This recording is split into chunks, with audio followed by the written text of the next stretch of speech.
My name is Sammi Price and I'm from Neenah, Wisconsin. I remember the first time that I had a crush on a girl, and it was in 8th grade in my little hometown in Wisconsin. I was always in the theater department and they were putting up a production of Alice in Wonderland, and I was in the back of the theater and Alice was up there singing the beautiful song that she was singing, and I remembered feeling new feelings for myself that I had never felt before. And I went home that night and I went into my bed. I remember laying there crying, asking powers that be, why am I feeling like this? Why am I, this feels, this is wrong, this is weird. There was pretty much no queer representation in my town at the time. A few years go by and I go into school, and again, there was really, there was no queer representation. So I remember scouring YouTube in the early days of YouTube, and I came across poetry by Andrea Gibson, who was just the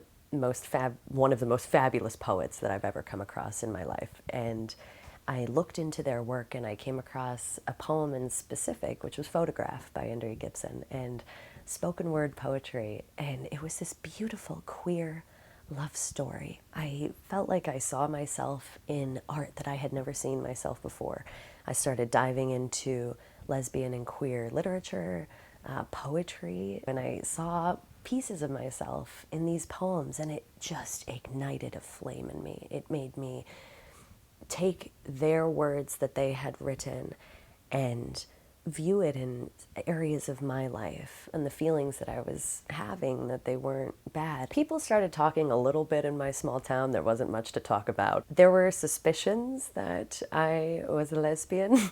There was talk amongst the crowds, but fast forward about a year later, my school put on a diversity fair, which I think was one of the most amazing things that my school had done, doing this each year, and how important it is that schools promote diversity. But I had recited an Andrea Gibson poem at this diversity fair. And it was basically like, if you didn't know then, now you know now, that I am queer, here, lesbian, and ready to rock. Over the next few years, I started looking into my own kind of artistry and being inspired by all of this work by queer artists and literature that I was reading and taking in. About a year passed and there was a coffee shop performance at my school. So they had converted our cafeteria into coffee shop vibes. There were bean bags and it was vibey lighting and it was very fun. And I remember being backstage about to go up for the poem that I was going to be performing. The poem was about my girlfriend at the time, and I had read them the poem a day before, and I was very nervous but also excited. I had a lot of different people in the audience, friends who knew who I was and, supported me, but also strangers and family members. I remember being nervous and the lights were coming up, and I went up on the stage and I stood in front of this, and I just imagined that there was no one else in the audience. And I started reciting the poem that I had written, and I finish and I walk off the stage.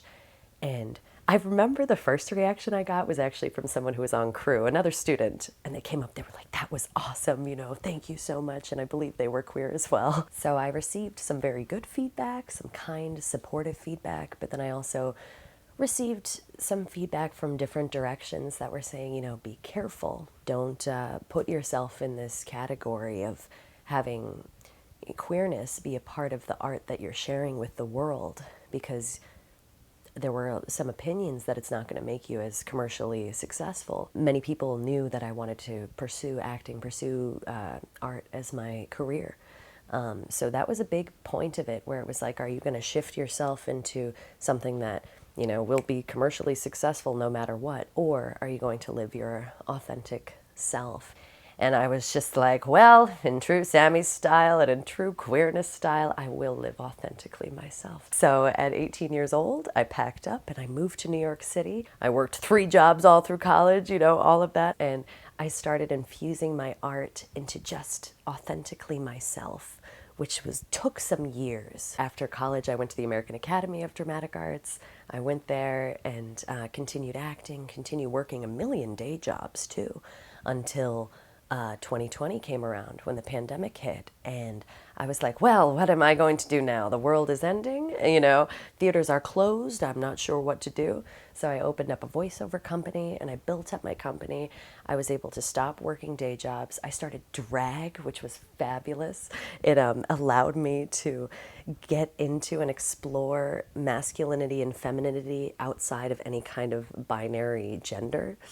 So I started drag as Drag King Sammy Hands. I started doing performance artwork. I started performing still my queer poetry. I put on a one-woman show, which was amazing. I just continued to infuse the authenticity of my own queer experience into everything I do. So I thank Andrea Gibson for doing that for me, and I hope that one day maybe some little, you know, kid at a small town will stumble upon my work and say, wow, you know what? Maybe there's more outside of these four walls. Maybe there's more outside of this little town. You know, they don't have to move to New York City to live a wonderful, queer, authentic life. They can do it exactly where they are because representation is important everywhere.